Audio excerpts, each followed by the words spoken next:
தம்பி டீ இன்னும் வரல. நேயர்களுக்கு வணக்கம். நம்ம இன்னைக்கு ஒரு விவாத நிகழ்ச்சியில தான் இணைஞ்சிருக்கோம். பொதுவா விவாத நிகழ்ச்சி பார்த்தோம்னா வெவ்வேறு கட்சிகளை சேர்ந்த ஆட்கள் வந்து விவாதம் பண்ணுவாங்க. ஆனா இன்னைக்கு நம்ம நிகழ்ச்சியில புதுமையா நம்ம என்ன பண்ணிருக்கோம்னா ஒரே கட்சியை சேர்ந்த ஆட்களை தொண்டர்களை வந்து நிறுத்திருக்கோம். அவங்க என்ன மாதிரிலாம் விவாதம் பண்ண போறாங்கன்றது நீங்க கண்டிப்பா பார்க்கணும். அதுவும் இந்த பிபி சுகர் இருக்கிறவங்க வயசானவங்களாம் பாருங்க, உங்களுக்கு சிரிச்சு சிரிச்சு நோயே போயிடும் பாருங்க. கண்டிப்பா சொல்றோம், குழந்தைங்க பாருங்க, சிரிப்புக்கு பஞ்சமே இருக்காது. வாங்க நிகழ்ச்சிக்குள்ள போயிடலாமா சார்? ஓகே சார், என்ன நடக்குது கரூர்ல, என்ன நடந்தது, உங்க கட்சிக்குள்ள என்ன நடக்குது, போவீங்களா நேர்ல? அதாவது நீ பேசுமாப்ல. அது என்னன்னா, எங்க கட்சியை பார்த்து உலக நாடுகள்ல இருக்கிற ஒரு கூட்டமைப்பு இருக்கிறாங்களாம். அந்த கூட்டமைப்பு நான் உங்களுக்கு படிச்சு காட்டியே ஆகணும்னு ஆசைப்படுறேன். ஆமா ஆமா, ஏன்னா உலக நாடுகளே மிரள்றாங்க. அதாவது யாரு அப்படின்னு பாத்தீங்கன்னா, the North Atlantic Treaty Organisation and European Union. இவங்க இந்த கூட்டமைப்பு என்ன பண்றாங்கன்னா, யார் இந்த விஜய் அப்படின்னு இந்தியா கிட்ட கேட்டுக்கிட்டே இருக்கிறாங்களாம். நேத்து மட்டும் ஜிக்கு வந்து ஒரு 100 போன் 150 போன் வந்துருச்சான். ஃபுல்லா ஃபாரின் கால்ஸ் தான். +0ல இருந்து வருதான், +2ல இருந்து வருதான், இப்படி ஏதோ ஒரு நம்பர் வந்துகிட்டே இருக்கான். ஸ்பேஸ்ல இருந்தா வருதான், ஏன்னே தெரியலையா. ஊஸ் தட் விஜய் ஊஸ் தட் அப்படின்னு கேட்டுக்கிட்டே இருக்கிறாங்களாமா. ஒருவேளை காரியத்துக்கு இருக்குமோ? இல்ல அப்படி நினைக்காதீங்க. அது இல்ல, தலைவரை பார்க்க வரதுக்கு பர்மிஷன் கேட்கறது. என்னன்னா, இந்த கரூர் சம்பவத்துக்கு அப்புறம் பயங்கரமாயிருச்சு. என்னடா அது, யாரா அது பயங்கரமா ஹேண்டில் பண்றாரு அப்படின்றதுக்காக பாக்குறாங்களா. கரூருக்கு ட்ரம்ப் வராராம். ட்ரம்ப் வந்து கரூர்ல மீட் பண்ணலாம், நீங்க ரெடி பண்ணி வைங்க அப்படின்னு சொல்லிருக்காரா. ஆமா, அப்போ இவர் வரும்போது சொல்லுவாரு, அது எப்படி 1 மணி நேரத்துல வந்தாரோ இவர் வருமா 1/2 மணி நேரத்துல ரிட்டர்ன் சென்னையில இருந்து கரூர் ஓடிடுவாரு. அது மட்டும் இல்ல, ஸ்பீடு. ஆமா, அவர்கிட்ட போயிட்டு புகழ பாத்துருப்பாங்க. அது அப்படி ஒரு பதவி இல்ல, அது தப்பு. எங்க தலைவரை நீங்க மாநிலத்துக்குள்ள ஒதுக்கணும், விதுக்குறீங்க, நசுக்குறீங்க, அது தப்பு. விரிவடைந்த தலைவர், நீங்க சீஃப் மினிஸ்டர் ஆஃப் வேர்ல்டு கூட சொல்லிக்கலாம், தப்பே கிடையாது. அப்படியான ஒரு தலைவர் அவரு. அதெல்லாம் தெரியல. அது ஆமா, எங்க தலைவர் எப்படி தெரியல, வான் நட்சத்திரம் மாதிரி சும்மா கிடையாது எங்க தலைவர்.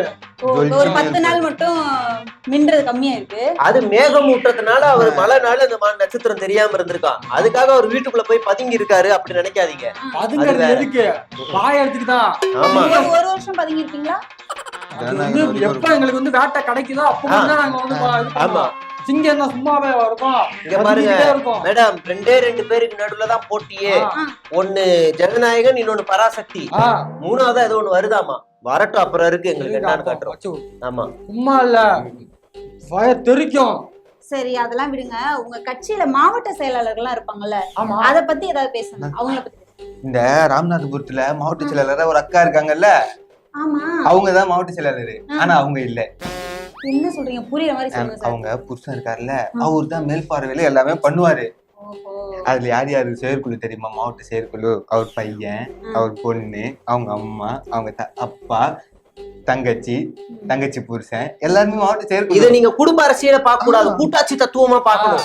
குடும்ப அரசியல ஒழிக்கலாம். இவங்கதான் குடும்ப அரசியல ஒழிக்க போறாங்க. ஆமா, அது வந்து கூட்டாட்சி தத்துவமா பாருங்க. இது தொலைநோக்கு திட்டம். இது மாற்றம். அந்த மாதிரி எங்க மாவட்ட செயலர் எல்லாரும் மக்களுக்கு, இளைஞர்களுக்கு என்ன தேவையோ அதை மட்டும் தான் நாங்க வந்து குறிக்கோளா வச்சிருக்கோம். ஆமா, அந்த மாவட்ட செயலர் சொல்லி அவர் எவ்வளவு பெரிய சமூக சேவை செய்யறாரு. என்ன சார் சொல்லுங்க, இங்க பதிவு பண்ணுங்க. அந்த இன்ஸ்டாகிராம் என்ன மாப்பிள்ளது, அதுல வந்து ஒரு அக்கா ஒருத்தங்க இருக்காங்க. அவங்க வந்து சப்ஸ்கிரிப்ஷன் பண்ணா ஏதோ பண்றாங்க போல. அதுல பிக் பாஸ்க்கு எல்லாம் போயிட்டு வந்திருக்காங்க அந்த அக்கா. பிக் பாஸ் இல்ல, குக்கு தூக்கமாலி அதெல்லாம் போயிருக்காங்க. போயிட்டு வந்திருக்காங்க. அத வந்து சப்ஸ்கிரைப் பண்ணி அது அவங்க என்னென்ன போடுறாங்கன்னு எல்லாத்தையும் பாக்குறாங்க. பார்த்துட்டு இத வந்து இளைஞர்கள்ட்ட கொண்டு போக கூடாதுன்னு போராடிட்டு இருக்காரு.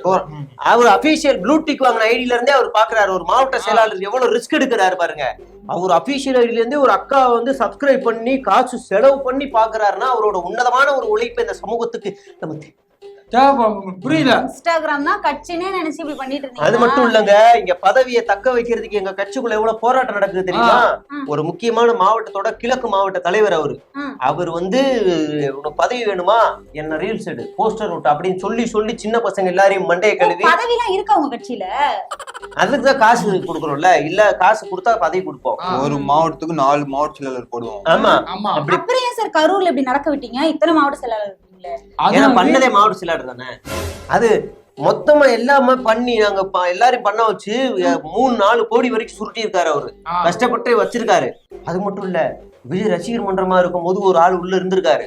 அவர் எப்படி காலி பண்ணாருன்னா, இன்ஸ்டாகிராம்ல மேக்கப் ஆர்டிஸ்ட் ஒரு பொண்ணை வச்சு அவர்கிட்ட பேச வச்சு அதை ஆடியோ ரெக்கார்ட் பண்ணி அவரை வச்சு மிரட்டி நீ பதவி விட்டு விலகிறன்னு மிரட்ட வச்சு போராடி அந்த மாவட்ட தலைவர் பதவி போயிருக்காரு அந்த அண்ணன். எதனால வச்சிருக்கோம், நாளை பின்ன ஏதாவது அடுத்த மாநிலத்திலயோ இல்ல அடுத்த நாட்டுல ஏதாவது பிரச்சனை வந்துச்சுன்னு வச்சுக்க, இந்த மாதிரி உள்ள ஆளை ஊடுருவ விட்டு இது பண்ணுவோம். நாங்க தேவைப்பட்ட தலைவர் கூட ஒரு பொண்ணை பேச வச்சு அதை ரெக்கார்டு பண்ணி பதவியை பறிப்போம். சார் பல வருஷமா இருக்கிற கட்சிங்க கூட பதவிக்கு இப்படி சண்டை போட்டுக்காது சார். இன்னும் ஒரு தேர்தல கூட பாக்கல, அதுக்குள்ள இப்படி பதவி வெறியா?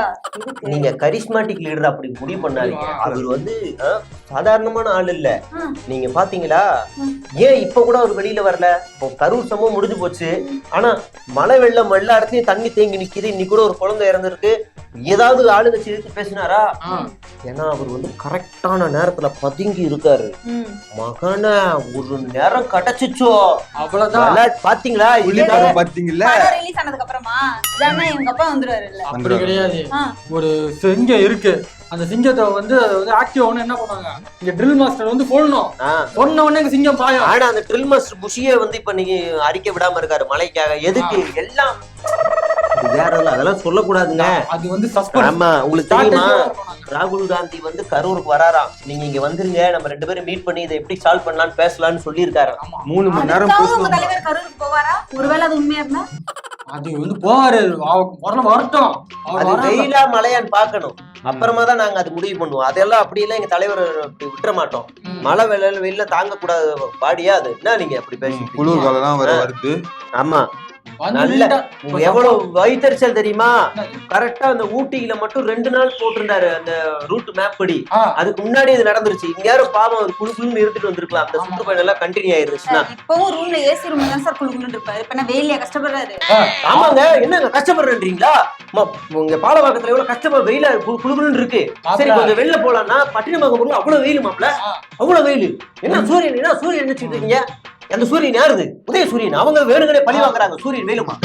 சும்மா இல்லங்க, பட்டினப்பாக்கத்து பாலவாக்கத்துக்குள்ள எவ்வளவு கிலோமீட்டர், அதுக்குள்ள அவ்வளவு வெயில் வருது. பாவமா இல்லையா அவரை? நீங்க வந்து எல்லாமே சரி. எங்க தலைவர் நாளை வெயில்ல வெளில வராரு, ஏதோ ஒண்ணு ஆயிடுதுன்னா நாளைக்கு நாட்டை யார் காப்பாத்துறது? நீங்களா காப்பாத்துவீங்க? மனுஷன் கருத்து போயிருவாருல அப்புறம். ஆமா, அதனால நீங்க வந்து சாதாரணமாலாம் அவரை நினைச்சிடாதீங்க. மழை வெள்ளத்துல அடுத்து நவம்பர் மாசமே எது வந்தாலும் அவர் பதுங்கி வீட்டுக்குள்ள இருப்பாரே தவிர களத்துல இறங்க மாட்டாரு. டிசம்பர் மாசம் நீங்க எல்லாரும் ரெடியா இருங்க, வீட்டுக்கு கூட்டு நிவாரண பொருள் கொடுப்பாரு. அதுக்கு மட்டும் போட் நாங்க தனியா அமுச்சு விட்டுறோம். ஒரு டவுட், ஓட்டு போட அவருக்கு ஓட்டு போடவாது வெளில வருவாரா, இல்ல பூத்த கொண்டு வந்து வீட்டுல வைங்க நான் எனக்கு ஓட்டு போடணும்னு சொல்லுவாங்க? இங்க பாருங்க, அவ்வளவுலாம் நீங்க கஷ்டப்படணும் அவசியமே இல்ல. பூத் எல்லாம் கொண்டு வேண்டாம், ஒரு மிஷினை மட்டும் கொண்டு வாங்க போதும். பிபிஎம் மிஷின் மாப்ள ஏதோ ஒரு சனியாது அது, அதை மட்டும் கொண்டு வாங்க. எங்க தலைவர் வீட்டுல இருந்து ப்ரொடக்ட் அப்படின்னு அமுக்கி விட்டுருவாரு. அவ்வளவுதான் போதும். அதுக்கு முன்னாடி வந்து சைக்கிள்ல போனாரு, அப்போ ஒரு 100 பேர் பின்னாடி வந்தாங்க. அதெல்லாம் எங்களுக்கு தெரியாது. இப்ப போனா 2 லட்சம் பேர் வருவாங்க. அதெல்லாம் சொல்லாது. அப்பெல்லாம் ஏன் பாதுகாப்பு நம்மள அடிப்பாங்க, அது வேண்டாம். ஆமா, சரிங்களா? அதனால நீங்க இந்த மாதிரி அரசியல் அறிவோட எந்த டிபேட்ஸும் நீங்க பாத்திருக்க மாட்டீங்க. அப்ப அந்த அளவுக்கு நாங்க முதிர்ச்சி ஏற்று போய் அப்படி கேவலமா இருக்கிறோம். ஆமா, நாளை பின்ன ஏதாவது அரசியலை பத்தி தெரியணும் அப்படின்னா எங்களை பார்த்து ஃபாலோ பண்ணுங்க. ஆமா குழந்தைங்களா, காதுல வாங்கிட்டு இந்த காதுல விட்டுருங்க. கருத்து, இந்த கேவலமான கருத்தை எடுத்துக்காதீங்க. நன்றி, வணக்கம். ஊடகம் கார்ப்பரேட் அரசியல்வாதிகளின் கைப்பாவையாக அடிமைகளாக இருந்தது போதும், இனி சாட்டை எடுத்து சுழற்றும் நேரம் வந்துவிட்டது. ஊடகம் பொதுமக்களாகிய உங்களுக்காக, உங்களாலேயே இயக்கப்பட வேண்டும். ஊடக சுதந்திரத்திற்காக உங்களின் பங்களிப்பை இன்றே அளித்திடுங்கள்.